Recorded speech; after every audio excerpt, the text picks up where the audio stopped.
Shalom, family. How are we today? I pray all is well. Pray you spent some time with the Most High, read some scripture, read a whole chapter, prayed, of course, spent some quiet time with Him.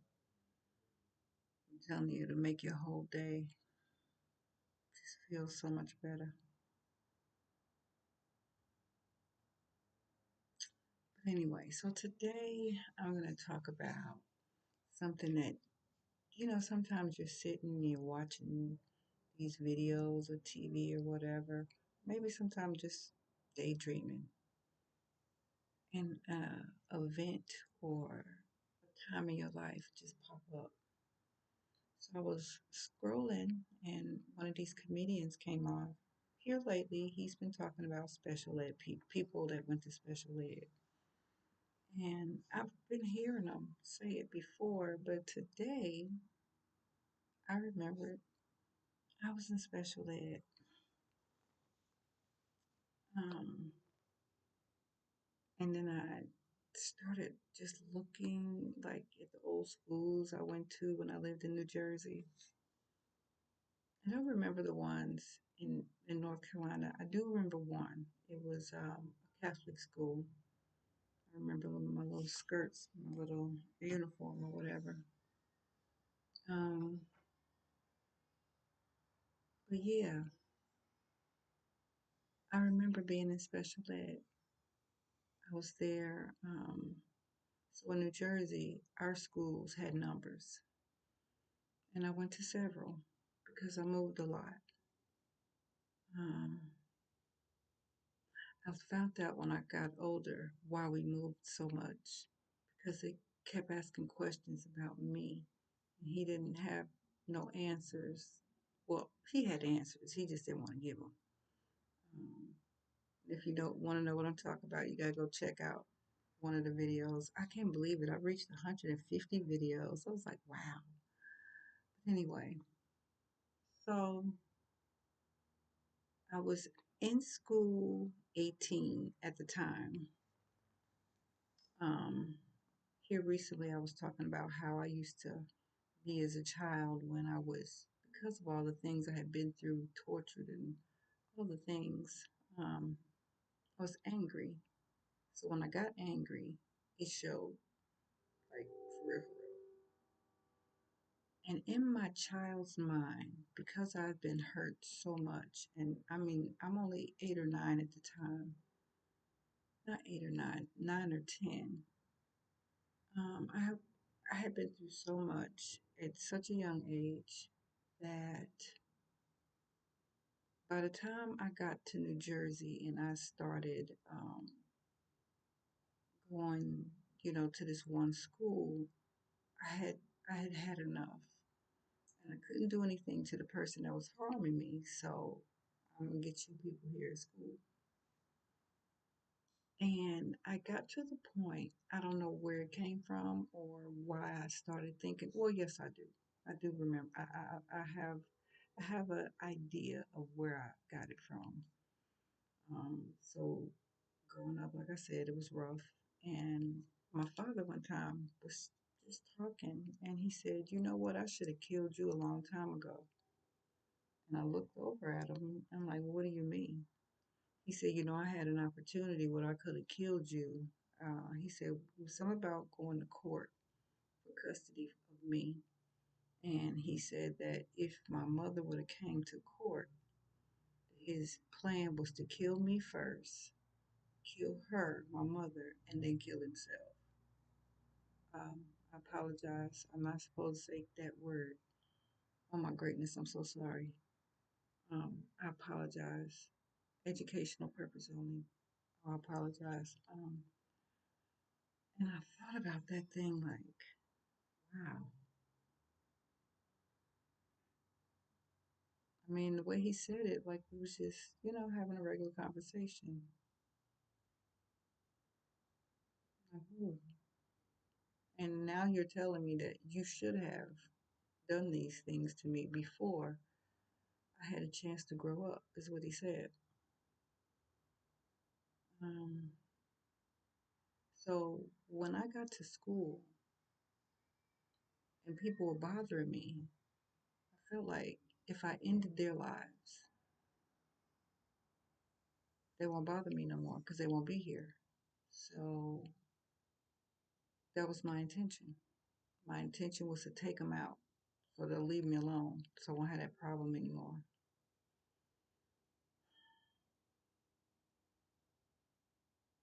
Being a teacher today, I wonder like, how could I hear a child going through such a thing and instead of saying that child is bad, that hey, we need to figure out what's going on at home because children, they just don't act like that. But nobody thought to do that. So instead, it was something wrong with me and I was crazy. And so they sent me to a school. Well, it wasn't even a school. Well, I went to a different school because I was in school 18. School 18 didn't provide with this service. But school number 4 did, but it was just one class. They only had one class of us. Um, and you're singled out, even though they try to make it seem like they putting them over there to make them, safer. No, you singling them out. So now everybody see them. They know they go to lunch early. So the ones that go to lunch early, those are the slow ones. They got issues. They got problems. Something wrong with them. Oh, I hated it. But I had these really great teachers, and I had one that she fought for me because, we would have our test and we would do also. And she was like, this girl gets A's all the time. This is ridiculous. Why is she over here? And so she, was talking to the other teacher, but I was listening because I didn't really hang out with other children for real. I didn't know how to hang out with other children. I've been isolated for so long. And then once I got out there, I was just so angry and pissed off that I didn't know how to handle or deal with other people. So I was really, by myself all the time. And so I'm listening to her, and she was like, this is ridiculous. And it was this particular day that it was like a fashion, not a fashion show, it was a talent extravaganza. Like you used to get up and do what you're good at. And I was a singer also. And so I wanted to sing, but I didn't want to sing in front of people. So I remember her standing me behind like this little, like not a desk, a board, but it's a portable board where you can move it around the classroom. And so she would stand me behind it and let me sing. And when I came from back there, she was like, you have such a beautiful voice. And, no one's ever really complimented me before. So that touched me because I was like, oh, really? Thank you. Like I never thought that I had a nice voice. I just like to sing. And so after that day, she just started talking to me more. She was like, why are you here? Why do they have you here? She says, you get straight A's. You do so well. And I just started crying because it was like, I don't want to be here either. I know I don't belong here, but I just want people to leave me alone, you know? Because, when you're the new kid in school, everybody try you. Not just one or two, the whole school be coming at you. And I went to school with most of the Fifth Ave Project children, and ooh-wee, they had a reputation and they lived up to it. Yeah. And, she just kept saying, I'm going to ask some questions. I'm going to find out. But here was my thing. I wanted to stay because I wanted to be around her. And I told her that. And she says, yeah, but she's like, I can't hold you back. She said, there is something special inside of you. Um, Now, I believed her. Out of all the things I've ever been told in my life that has stuck with me, that was harmful and hurtful, I believed that. And I believed it for many years. But then to have her, a teacher, because people look up to teachers like, oh, she's a teacher, she's smart. So for her, beautiful black woman, to say these things to me, she has no idea what they did for me. And I wish I could remember her name. so I can honor her. But she was awesome. Um, and when I say she fought for me to get me up out of there, she did. I remember that last day, I cried so hard because someone sees me, you know? Shoot, I had never been seen before. That felt good. And she just told me to promise her that I'm going to become somebody special. And I told her I would. I had no idea what that looked like. I didn't know how to even do that. But in my heart, I was promising her and I meant it. She was awesome. She was awesome. I hated leaving her, but I wanted to leave her because I wanted people to stop thinking I was crazy. I'm not crazy. I'm being abused and nobody cares. I remember I was probably like the third day in that school. And, like I said, we always went to lunch early. And everybody got to see you. And I remember these boys coming up to me. They was like, "What you doing over here?" And I was just like, "Because I'm in their class." They was like, "Why? You don't look like one of them." And that one boy said, "No." That's what my teacher told them to go on because they weren't even supposed to like interact with us at all because we're the special ones. And that was another time I felt pretty because that little boy was like, "She too pretty to be over there."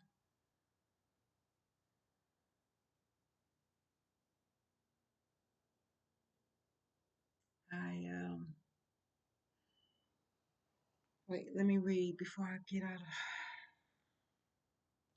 Sometimes I talk about my past and I literally feel it. I can smell it. I can feel the temperature.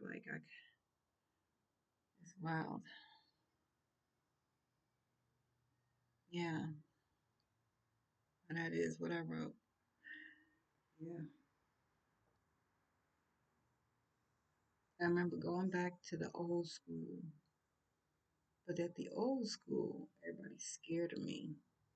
She's crazy. I'm crazy. Y'all keep bothering me. Y'all keep pushing me. Y'all keep hitting me, and I ain't supposed to do nothing because I'm from Winston-Salem, North Carolina. My grandmama and them taught me not to fight. We don't do that. But then I move in with my dad, and he's pretty much beat the crap out of me. But I was taught not to fight. But now it done rose up into me in such an anger. It was I wanted people to be alive because I was tired of being people's punching bag and being not seen and being disrespected and hurt. I was tired. And like I said, I couldn't do nothing to my dad. But I can get y'all. Y'all ain't gonna put your hands on me. So instead of putting up my dukes, as they used to say, I used to get a knife, pair of scissors, whatever I get my hand on that I think I can puncture your brain with, because that's what I was. I used to see myself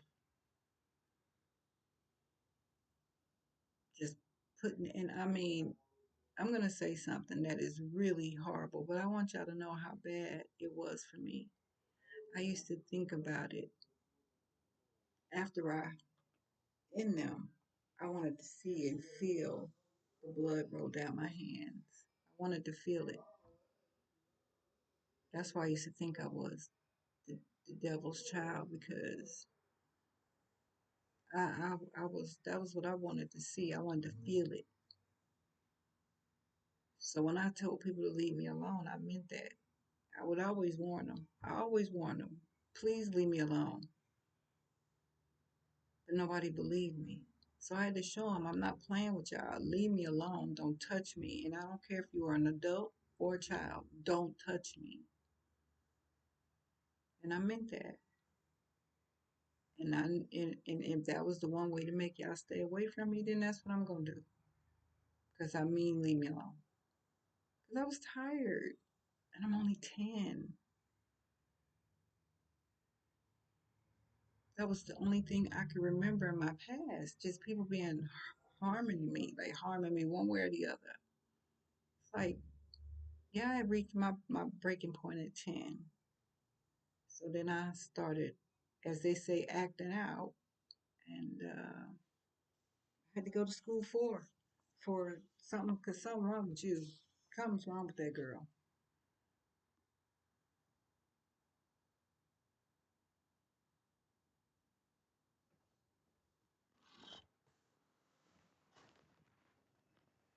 I used to get so mad when they say crazy. Don't call me crazy. Don't call me crazy. Oh, it used to just do something to me.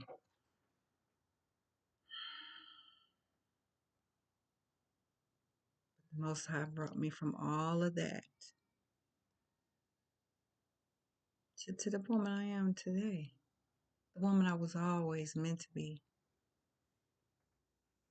And I still don't have any paper money, right? But I am the richest woman there is. Like, I am so serious.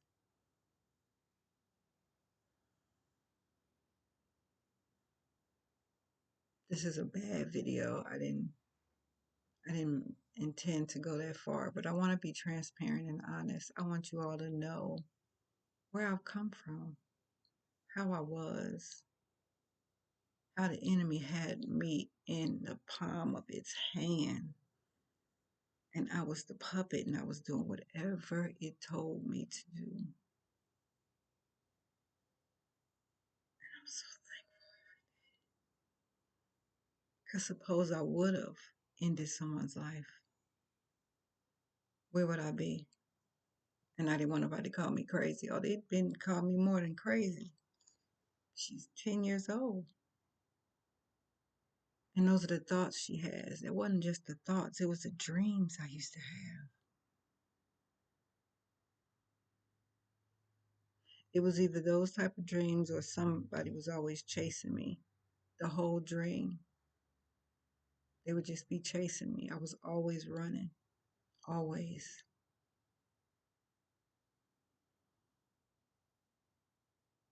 Or I was falling and never land. I never landed. But I would just fall. Out of nowhere, I'd be running and then I just fall. I hated going to sleep.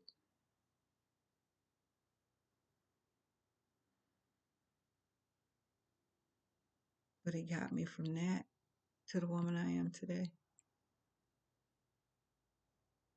I'm so proud of me. I used to think I was crazy. And I used to think that either somebody was going to end me or I was going to end somebody. I felt it.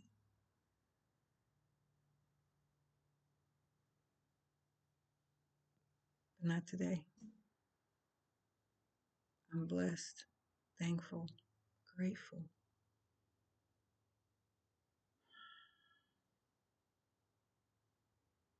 I won. I won. People always think it's the money. It's not the money. Of course, I wanted to buy things. Absolutely, sure. But even though I don't have it,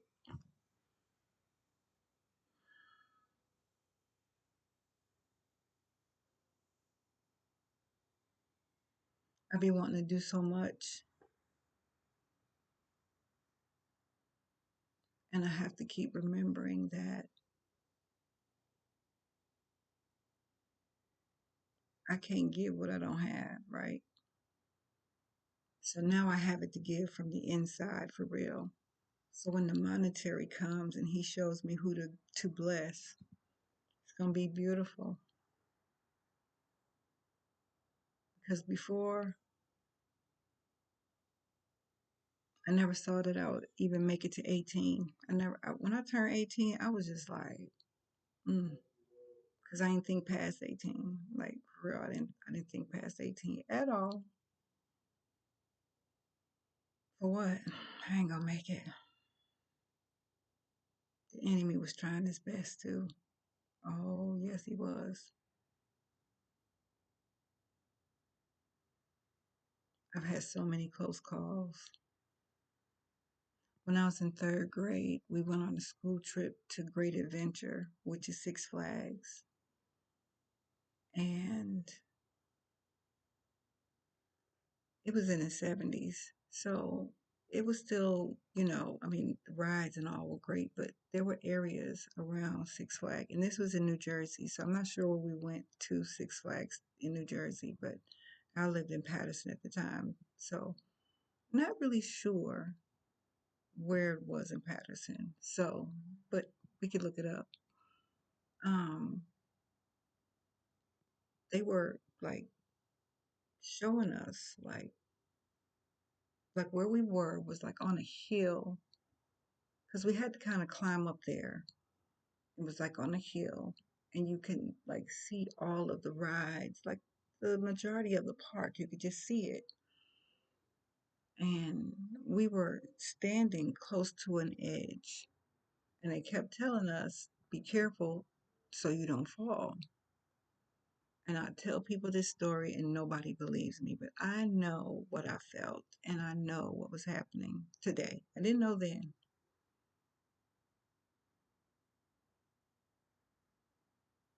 I was standing there behind another child. I'm telling you, I was behind another child,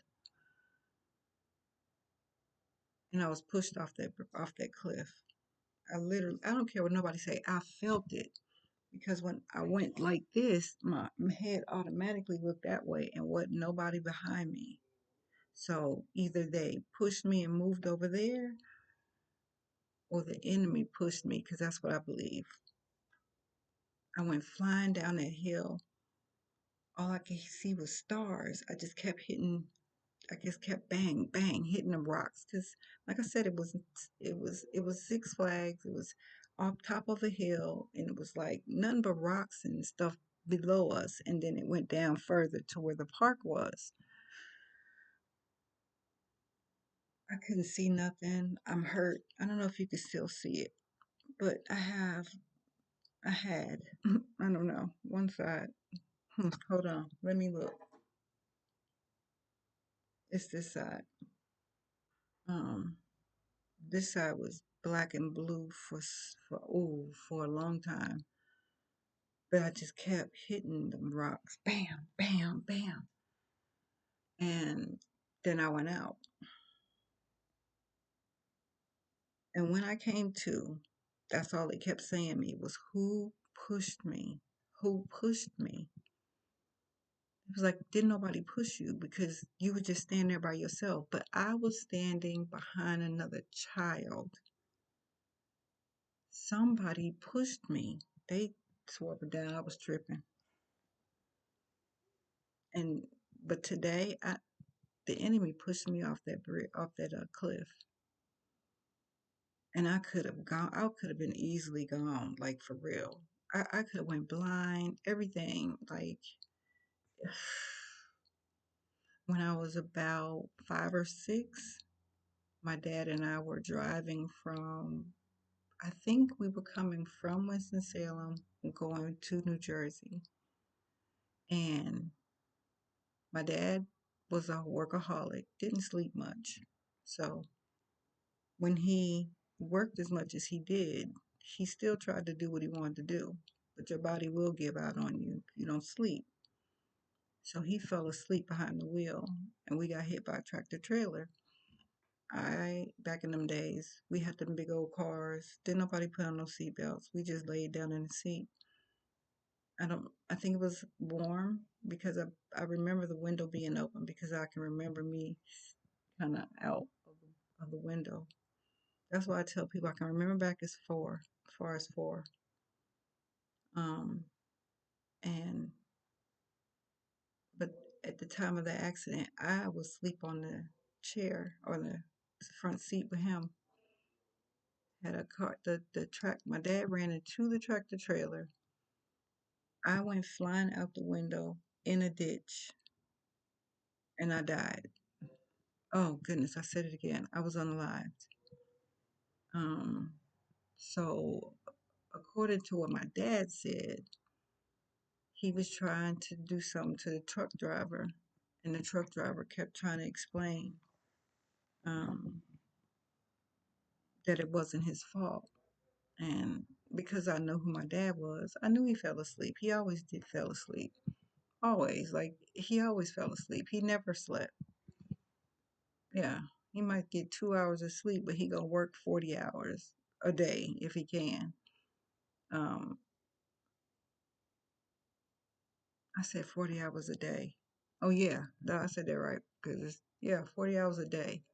He would take his shift. He would do anybody's shift that wasn't gonna be there. Like, 'cause he would literally stay there and wait for somebody to call in, and he'd be there so he could work. That's how he worked. I had to give him that. Hard working man, and that's why he had so much money.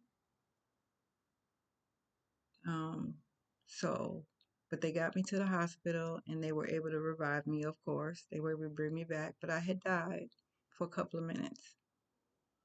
The enemy has been trying to get me for a long time, like for real. And like I tell people, the enemy don't care about you. It's a child. They come after children the most. He brought his son, and they tried to get him. Like it's look. That's why you got to read the Bible. These stories are in the Bible already. Like, there's nothing new under the sun. Nothing. It's how you handle it, how you deal with it. What do you allow it to do to you? Because trust me, all that stuff I've been through, and I'm only 10, right? I'm only 10. Um, it could have had me going nuts, for real, in an insane asylum. Because trust me, that's what they were trying to do. Trey was trying to medicate the crap out of me. I wasn't having it. I ain't taking it. Yeah, but he can still bring you from all that. He can bring you from all that, and it won't even hurt no more. I mean, you're human. You'll feel it, but it don't hurt no more. Yeah.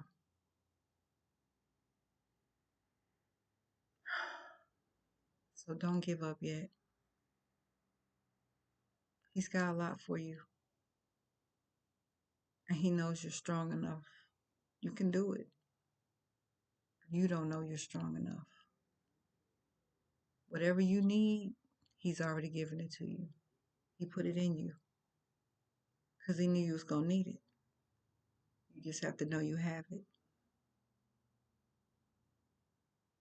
Shalom, family.